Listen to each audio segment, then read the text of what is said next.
Stanje v Pomurju je na nek način slabo, saj smo na repu Slovenije. Tudi najnovejši podatki po zdravju v občini, ki jih nam posreduje Nacionalni inštitut za javno zdravje, govorijo o tem, da je Pomurje, predvsem občine na Goričkem in pa ob meji, da so otroci zelo slabo telesno dejavni, da je njihova gibalna sposobnost slabša kot v ostali Sloveniji. Praktično zadnjih 10 mest zasedamo na žalost v Pomurju. Tako da stanje bi lahko bilo boljše. Na Centru za zdravje in razvoj poskušamo v okviru našega delovanja vplivati na spreminjanje navad.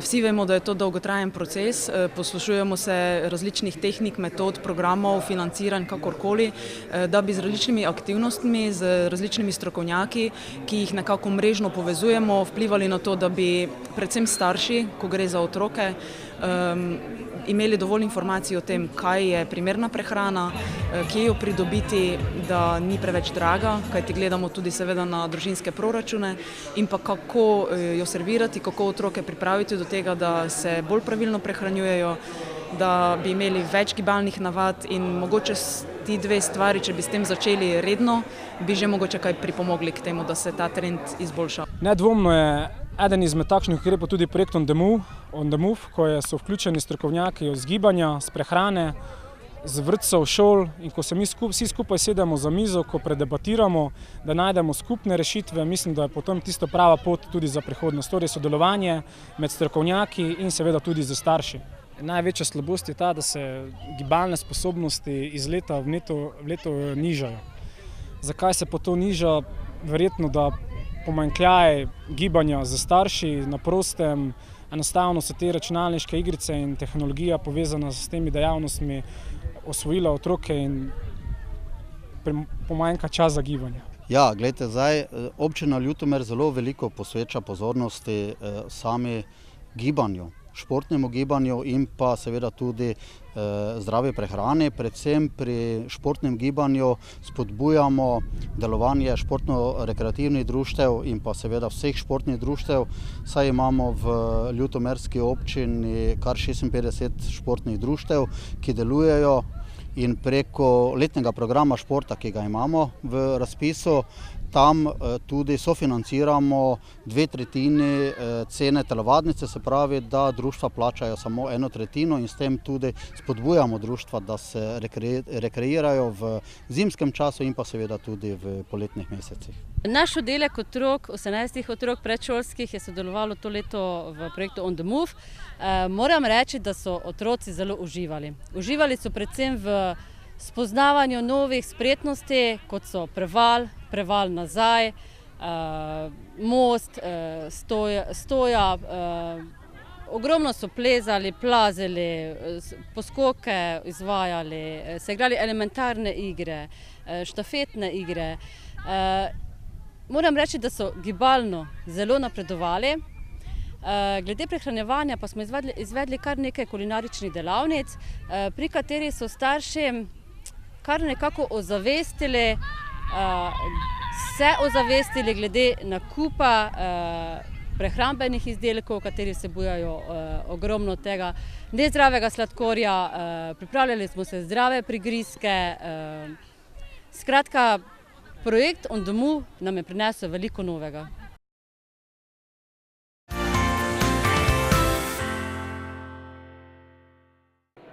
Ja, SEE Medical pomeni za pokrajino ob Muri zelo veliko, saj se tukaj sreča ponudba in povpraševanje po medicinskih pripomočkih, opremi, inštrumentih.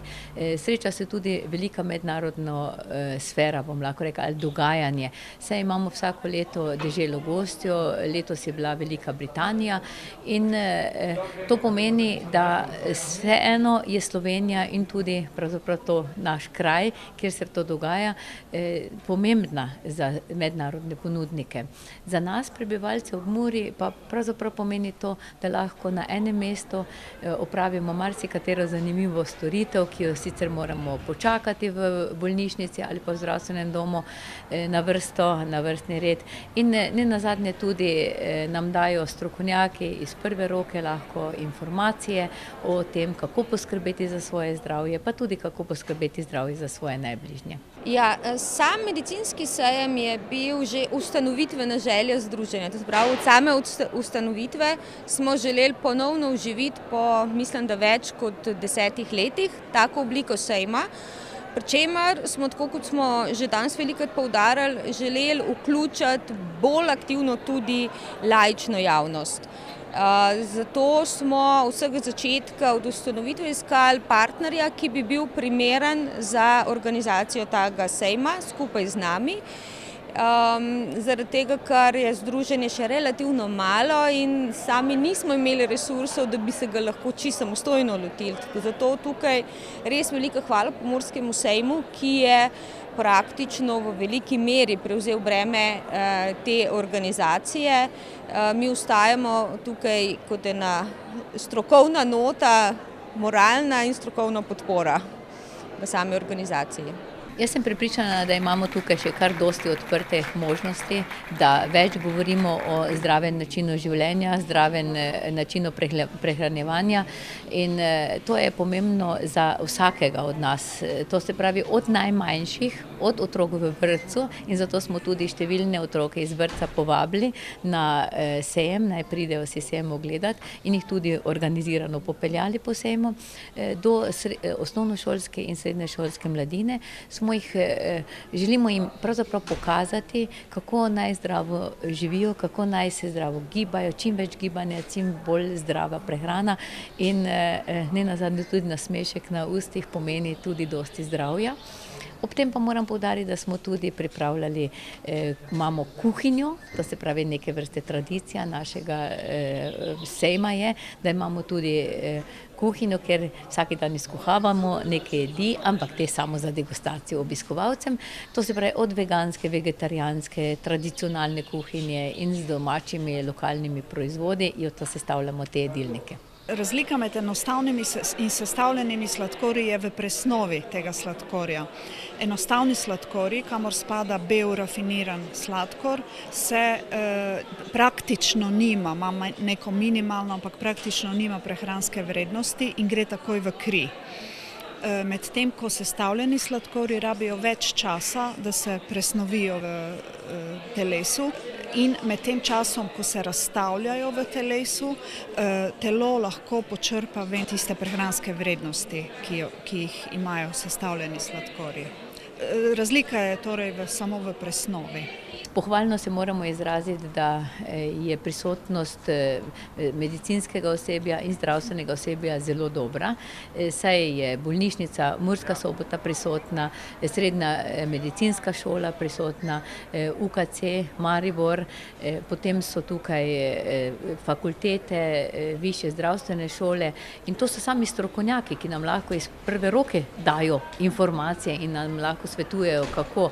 Potem so pa tudi številna društva, ki združujejo različne bolnike z različnimi boleznimi in nenazadnje tudi ti lahko pomagajo tistim, ki mogoče se soočajo s kakimi težavami ali pa tudi pomagajo tistim, ki iščejo pomoč, kako se združiti, kako dobiti informacijo. Tako da pravzaprav stroka ima zelo velik pomen na tem sejmu, kajti stroka pomaga nam laikom.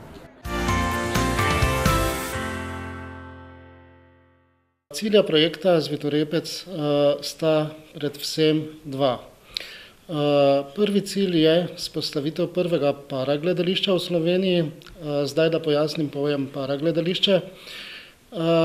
Paragledališče je gledališče, pri katerem sodelujejo in delajo pretežno invalidi, invalidna populacija in osebe iz ranljivih skupin. Kaj to pomeni? To pomeni, da ustvarjajo vse vsebine, ki so potrebne za gledališko predstavo. Se pravi, od besedil do režije, do priodrskih tehnik, izdelujejo tudi rekvizite, lutke, vkolikor so to lutkovne predstave, kot boste videli. Se pravi, vse to je njihovo delo, zaradi tega se tudi imenuje parateater. Drugi cilj projekta je pa vzpostavitev, tako bi rekel, zaposlitvenega centra, ki temelji na proizvodnih dejavnostih in sicer zlasti na izdelavi lutk, igračk, spominkov in drugih predmetov na osnovi oziroma po predlogah Mikija Mustra. Gotovo je prispevek tega našega projekta zelo velik, kajti z našim projektom želimo invalidom omogočiti, da se čim bolj aktivno vključijo v dejavnosti na področju kulture. Kajti naš projekt pred drugimi zaposlitvenimi centri oziroma oblikami zaposlitve odlikuje ravno to, da invalidom ponuja zaposlitev v kulturi. Ja, torej, glede na to, da je naš glavni cilj tega sklopa, da je predstava, seveda je bilo v prvem planu to, da izdelamo lutke in scenske rekvizite za predstavo. Poleg tega smo pa skozi proces poznavanja z različnimi materiali prišli do cele množice najrazličnejših lutk iz različnih materialov. Jaz sama imam takšno življenjsko izkušnjo, ki me je pripeljala do tega, da je treba tistim, ki rabijo pomoč za vključenost, nekako pomagati in jih tudi predstaviti širši množici, da tudi ti lahko zmorejo marsikaj, pa tega ne vemo.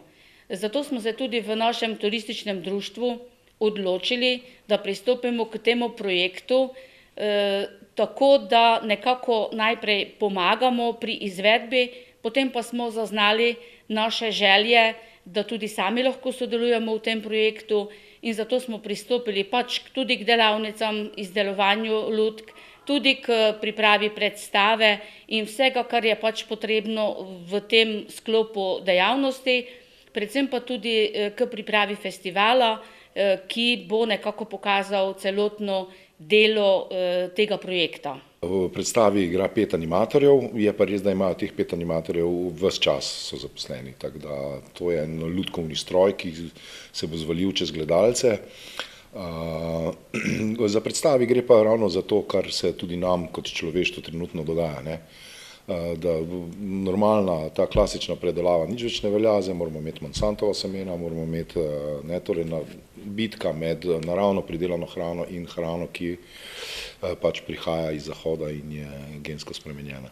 Mene so kot otroka učili, da je vsak človek sposoben ustvarjalnega dela in mišljenja, glede na svoje zmožnosti in sposobnosti, in na tem probam ne samo jaz, ampak vsi, ki sodelujejo v tem, tudi graditi. In rezultati našega dela dokazujejo, da je temu res. Ne glede na telesne ovire, na umske sposobnosti in zmožnosti, so sposobni ustvarjalno sodelovati in delati, najti svoj interes ali pa poiskati svoj interes, graditi svoje ambicije, želje in se vključiti v družbo, ker kulturno področje je področje, ki jim lahko dejansko omogoči vključevanje v širši krog družbe. S tem, kar se dogaja, sem navdušen.